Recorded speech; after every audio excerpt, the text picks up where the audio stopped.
Time to turn the pages, guys. Welcome back. Keys to seduction. Keys to seduction. We all have weaknesses, vulnerabilities, fear, frailness in our mental makeup. Perhaps we are shy or oversensitive or need attention. Whatever the weakness is, it is something we cannot control. We may try to compensate for it or to hide it, but this is often a mistake. People sense something unauthentic or unnatural. Remember, what is natural to your character is inherently seductive. A person's vulnerability, what they seem to be unable to control, is often what is most seductive about them. People who display no weaknesses, or on the other hand, often elicit envy, fear, and anger. We want to sabotage them just to bring them down. Do not struggle against your vulnerabilities or try to impress them, but put them into play. Learn to transform them into power. The game is subtle. If you wallow in your weaknesses, overplay your hand, you will be seen as angling for sympathy, or worse, as pathetic. No, what works best is to allow people an occasional glimpses into the soft, frail side of your character, and usually only after they have known you for a while. That glimpses will humanize you, lowering their suspicions and preparing the ground for a deeper attachment. Normally strong and in control, at moments you let go, give in to your weaknesses, let them see it. Valmont used his weaknesses this way. He had lost his innocence long ago, and yet somewhere inside he regretted it. He was vulnerable to someone truly innocent. His seduction of the Presidente was successful because it was not really an act. There was a genius weaknesses on his part, which even allowed him to cry at times. He let the Presidente see this side to him at key moments in order to disarm her. Like Valmont, you can be acting and sincere at the same time. Suppose you are generally shy. At certain moments, give your shyness a little weight, laid on a little thick. It should be easy for you to embellish a quality you already have. After Lord Byron published his first major poem in 1812, he became an instant celebrity. Beyond being a talented writer, he was so handsome, even pretty, and he was as brooding and enigmatic as the character he wrote about. Women went wild over Lord Byron. He had an infamous underlook, slightly lowering his head and glancing upward at a woman, making her tremble. But Byron had other qualities. When you first met him, you could not help notice his fidgety movements, his ill-fitting clothes, his strange shyness, and his noticeable limp. This infamous man who scorned all conversations and seemed so dangerous was personally insecure and vulnerable. In Byron's poem Don Juan, the hero is less a seducer of women than a man constantly pursued by them. The poem was autobiographical. Vine wanted to take care of this somewhat fragile man who seemed to have little control over his emotions. More than a century later, John F. Kennedy, as a boy, became obsessed with Byron, the man he most wanted to emulate. He even tried to borrow Byron's underlook. Kennedy himself was a frail youth with constant health problems. He was also a little pretty, and friends saw something slightly feminine in him. Kennedy's weaknesses, physical and mental, for he too was insecure, shy, and oversensitive, was exactly what drew women to him. If Byron and Kennedy had tried to cover up their vulnerabilities with a masculine swagger, they would have had no seductive charm. Instead, they learned how to subtly display their weaknesses, letting women sense this soft side to them. Soft side to them. There are fears and insecurities peculiar to each sex. Your sense of strategic weaknesses must always take these differences into account. A woman, for instance, may be attracted by a man's strength and self-confidence, but too much of it can create fear, seeming unnatural, even ugly. Particularly intimidating is the sense that the man is cold and unfeeling. She may feel insecure that he is only after sex and nothing else. Male seducers long ago learned to become more feminine, to show their emotions, and to seem interested in their target's lives. The medieval troubadours were the first to master this strategy. They wrote poetry in honor of women, emoted endlessly about their feelings, and spent hours in their ladies' boudoirs listening to the women's complaints and soaking up their spirit. In return for their willingness to play weak, the troubadours earned the right to love. Little has changed since then. Some of the greatest seducers in recent history, Gabriel D'Annunzio, Duke Ellington, Errol Flynn, understood the value of acting slavishly to a woman like a troubadour on bended knee. The key is to indulge your softer side while still remaining as masculine as possible. This may include an occasional show of bashfulness, which the philosopher Soren Kierkegaard thought an extremely seductive tactic for a man. It gives the woman a sense of comfort and even of superiority. Remember, though, to keep everything in moderation, a glimpse of shyness is sufficient. Too much of it and the target will despair, afraid that she will end up having to do all the work. A man's fears and insecurities often concern his sense of masculinity. He usually will feel threatened by a woman who is too overly manipulative, who is too much in control. The greatest seductress in history knew how to cover up their manipulations by playing the little girl in need of masculine protection. A famous courtesan of ancient China, Shu used to make up her face to look particularly pale and weak. She would also walk in a way that made her seem frail. The greatest 19th century courtesan, Cora Pearl, would literally dress and act like a little girl. Marilyn Monroe knew how to give the impression that she depended on a man's strength to survive. In all of these instances, the women were the ones in control of the dynamic, boosting a man's sense of masculinity in order to ultimately enslave him. To make this most effective, a woman should seem both in need of protection and sexually excitable, giving the man his ultimate fantasy. The Empress Josephine, wife of Napoleon Bonaparte, won dominance over her husband early on through a calculated coquetry. Later on, though, she held on to that power through her constant and not so constant use of tears. Seeing someone cry usually has an immediate effect on our emotions. We cannot remain neutral. We feel sympathy and most often will do anything to stop the tears, including things that we normally would not do. Weeping is an incredibly potent tactic, but the weeper is not always so innocent. There is usually something real behind the tears, but there may also be an element of acting, of playing for effect, and if the target senses this, the tactic is doomed. Beyond the emotional impact of tears, there is something seductive about sadness. We want to comfort the other person, and as two will discover that desire quickly turns into love. Affecting sadness, even crying, sometimes has great strategic value. Even for a man, it is a skill you can learn. The central character of the 18th century French novel, Marianne, by Mary Wicks, would think of something sad in her past to make herself cry or look sad in the present. Use tears sparingly and save them for the right moment. Perhaps this might be a time when the target seems suspicious of your motives, or when you are worrying about having no effect on him or her. Tears are a sure barometer of how deeply the other person is falling for you. If they seem annoyed or resist the bait, your case is probably hopeless. In social and political situations, seeming too ambitious or to control will make people fear you. It is crucial to show your sharp side. The display of a single weakness will hide a multitude of manipulations. Emotion or even tears will work here too. Most seductive of all is playing the victim. For his first speech in Parliament, Benjamin Disraeli prepared an elaborate oration, but when he delivered it, the opposition yelled and laughed so loudly that hardly any of it could be heard. He plowed ahead and gave the whole speech, but by the time he sat down he felt he had failed miserably. Much of his amazement, his colleagues told him the speech was a marvelous success. It would have been a failure if he had complained or given up. But by going ahead as he did, he positioned himself as the victim of a cruel and unreasonable faction. Almost everyone sympathized with him now, which would serve him well in the future. Attacking your mean-spirited opponents can make you seem ugly as well. Instead, soak up their blows and play the victims. The public will rally to your side in an emotional response that will lay the groundwork for a grand political seduction. Symbol: the blemish.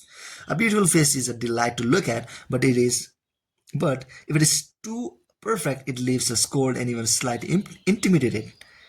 It's the little mole, the beauty mark that makes the face human and lovable. So do not conceal all of your blemishes. You need them to soften your features and elicit tender feelings.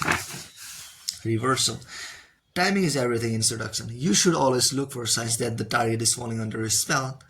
A person falling in love tends to ignore the other person's weaknesses or to see them as endearing. An unseduced, rational person, on the other hand, may find bashfulness or emotional outbursts pathetic. There are also certain weaknesses that have no seductive value, no matter how in love the target may be. The great 7th century courtesan Ninon de enclosed, liked a man with a sharp side, but sometimes a man would go too far, complaining that she did not love him enough, that she was too fickle and independent, that he was being mistreated and wronged. For Ninan, such behavior would break the spell and she would quickly end the relationship. Complaining, whining, neediness, and actively appealing for sympathy will appear to your targets not as charming weaknesses but as manipulative attempts as kind of negative power. So when you play the victim, do it thoroughly without over advertising it. The only weaknesses worth playing up are the ones that will make you seem lovable. All others should be repressed and eradicated at all costs. Confused desire and reality, the perfect illusion. To compensate for the difficulties in their lives, people spend a lot of their time daydreaming, imagining a future full of adventure, success, and romance. If you can create the illusion that though they can live out their dreams, you will have them at your mercy.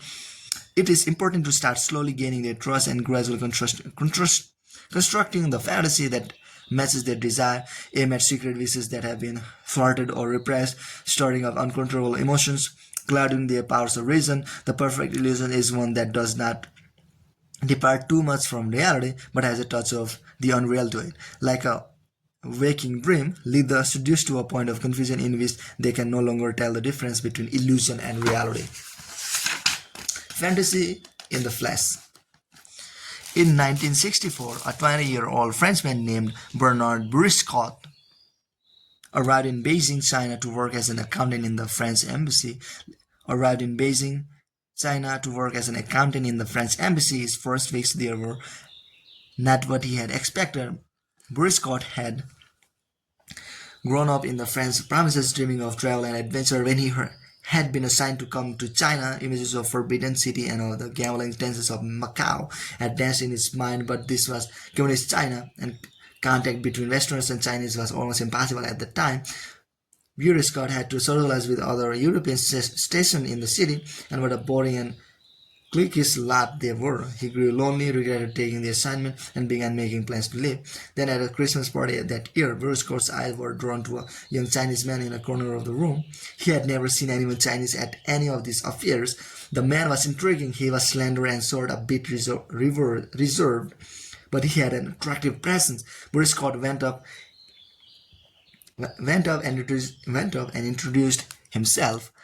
The man, Shi Pi Pu, proved to be a writer of Chinese opera librettos who also taught Chinese to a member of the French embassy. Agreed 26, he spoke perfect French. Everything about him fascinated Briscott. His voice was like music, soft and whispery, and he left you wanting to know more about him. Briscott, although usually shy, insisted on exchanging telephone numbers. Perhaps Pepu could be his Chinese tutor. They met a few days later in a restaurant. Briscott was the only Westerner there. At least a taste of something real and exotic. Pepu, it turned out, had been a well-known actor in Chinese operas and came from a family with connections to the former ruling dynasty. Now he wrote operas about the workers, but he said this with a look of irony. They began to meet regularly. Pepu showing Briscott the sights of Beijing. Briscott loved his stories. Pepu talked slowly and every historical details seemed to come alive as he spoke, his hands moving to embellish his words. This, he might say, is where the last Ming emperor hung himself, pointing to the spot and telling a story at the same time, or the cook in the restaurant we just ate in once served in the palace of the last emperor, and then another magnificent tale would follow. Pepu also talked of life in the Beijing opera, where men often played women's parts and sometimes became famous for it. The two men became friends. Chinese contact with foreigners was restricted, but they managed to find ways to meet. One evening, Briscott tagged along when Pepu visited the home of a French official to tutor the children. He listened as Pepu told them the story of the butterfly, a tale from the Chinese opera. A young girl yearns to attend an imperial school, but girls are not accepted there. She disguised herself as a boy, passes the exams, and enters the school. A fellow student falls in love with her, and she is attracted to him. So she tells him that she is actually a girl. Like most of these tales, The story ends tragically. People told it with unusual emotion. In fact, he had played the role of the girl in the opera. A few nights later, as they were walking before the gates of the Forbidden City, people returned to the story of the butterfly. "Look at my hands," he said. "Look at my face. The story of the butterfly. It is my story too." In his slow, dramatic delivery, he explained that his mother's first two children had been girls. Sons were far more important in China. If the third child was a girl, the father would have to take a second wife. The third child came, another girl, but the mother was too frightened to reveal the truth and made an agreement with the midwife. They would say that the child was a boy and it would be raised as such. This third child was Pipu. Over the years, people had to go to extreme lengths to disguise her sex. She never used public bathrooms, plucked her hairlines to look as if she were balding, on and on.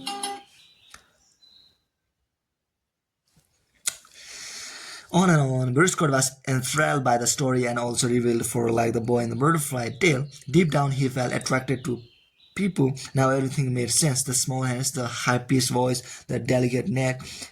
He had fallen in love with her, and it seemed the feeling were reciprocated.